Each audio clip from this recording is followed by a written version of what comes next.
ভারতের কাছে পাত্তাই পেল না পাকিস্তান, 61 রানের বিশাল জয়। বহুল আলোচিত ইন্ডিয়া বনাম পাকিস্তান ম্যাচে শেষ পর্যন্ত এক পেশে লড়াই দেখলো ক্রিকেট বিশ্ব।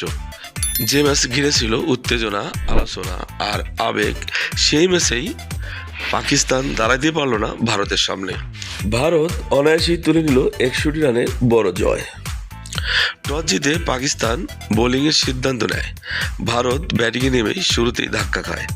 প্রথম ওভারে চতুর্থ বলে 0 রানে ফিরে যায় অভিষেক শর্মা।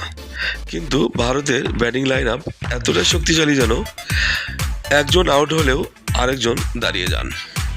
দুর্দান্ত ইনিংস খেলেন ঈশান কিষান। মাত্র 40 বলে 77 রানের ঝড় ইনিংস খেলেন তিনি। ঈশান কিষান আউট হলেও থেমে যায়নি ভারতের রান তোলা। দায়িত্ব নেন তিলক বর্মা, সূর্যকুমার যাদব ও শিবম দুবে। তিলক বর্মা 24 বলে 25, সূর্যকুমার যাদব 29 বলে 32 এবং শিবম দুবে 17 বলে 27 রান করলে ভারতীয়দের দলীয় স্কোর দ্বারা নির্ধারিত 20 ওভারে 7 উইকেটে 175 রান। পাকিস্তানের টার্গেট 176 রানের টার্গেট তাড়া করতে নেমেই বিপর্যয়ে পড়ে পাকিস্তান। একের পর এক উইকেট হারাতে থাকে তারা।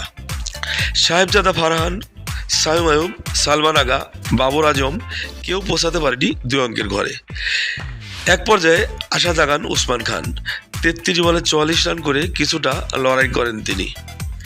কিন্তু ভারতের বোলিং আক্রমণের সামনে বেশিক্ষণ টিকতে পারেননি উসমান খান। শাহিন শাহ আফ্রিদি এক পাশে লড়াই করলেও 18 ওভারেই থেমে যায় পাকিস্তানিদের ইনিংস।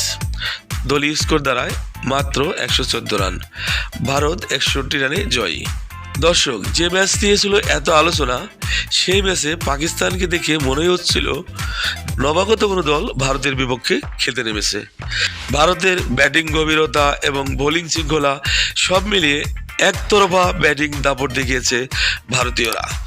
দর্শক, ভারত পাকিস্তান ম্যাচের উত্তেজনা আগের মতো কি আছে? কমেন্টে জানাবেন প্লিজ। BD sports update. আল্লাহ হাফেজ।